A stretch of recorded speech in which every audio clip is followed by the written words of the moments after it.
সেই দোয়াটা না পড়ে সেই নির্দিষ্ট দোয়া ছাড়া সে দুরূদ শরীফ পড়তেছে। নির্দিষ্ট একটি দোয়া ছাড়া কাবা ঘরে গিয়ে পড়তে হয়, কাবা ঘরে গিয়ে পড়তে হয় লাব্বাইক আল্লাহুম্মা লাব্বাইক লাব্বাইক লা শারীকা লাক লাব্বাইক ইন্নাল হামদা ওয়ান নি'মাতা লাকা ওয়াল মুলক লা শারীকা লাক। এই যে তাসবিহটা আছে, কাবা ঘরে যখন তাওয়াফ করতে হয় হাজিগণ তখন এই তাসবিহটা পড়তে হয়। কিন্তু আল্লামা শিবলি রাহমাতুল্লাহি আলাইহি দেখেন ওই যুবক ভাই এই নির্দিষ্ট দোয়া ব্যতীত নির্দিষ্ট তাসবিহ ব্যতীত সে একটি দরুদ শরীফ পাঠ করতেছে।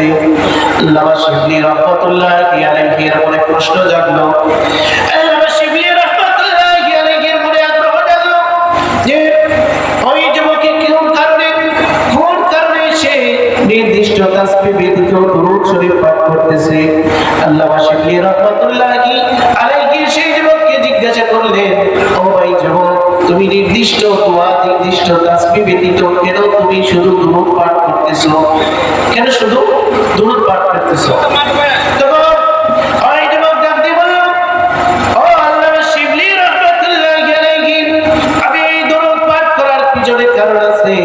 আমি এই দরুদ পাঠ করার কারণ হলো আমি এই দরুদ পড়ার কারণে যে ফায়দা পেয়েছি, এই দরুদ পাঠ করার কারণে আমি যে ফজিলত পেয়েছি, সেই ফজিলত হলো আমি আমার আব্বাকে নিয়ে যখন হজ করার জন্য মক্কার দিকে রওনা হলাম, আমার বাবার সাথে হজ পালন করার জন্য মক্কার দিকে আমি রওনা হলাম। যখন মক্কার দিকে আসি তখন আমি আমার বাবাকে নিয়ে আসি, তখন হঠাৎ করে আমার বাবা অসুস্থ হয়ে যায়।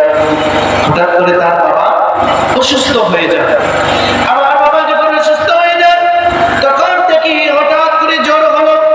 আর জ্বর যখন 3 দিন পর্যন্ত জ্বরটা উঠতে থাকলো, কমে না পারে, তখন হঠাৎ করে চতুর্থ দিন জ্বরটা অতি মাত্রায় বেড়ে গেল।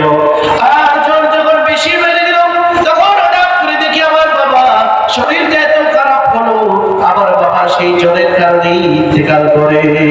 সবাই বলে ইন্না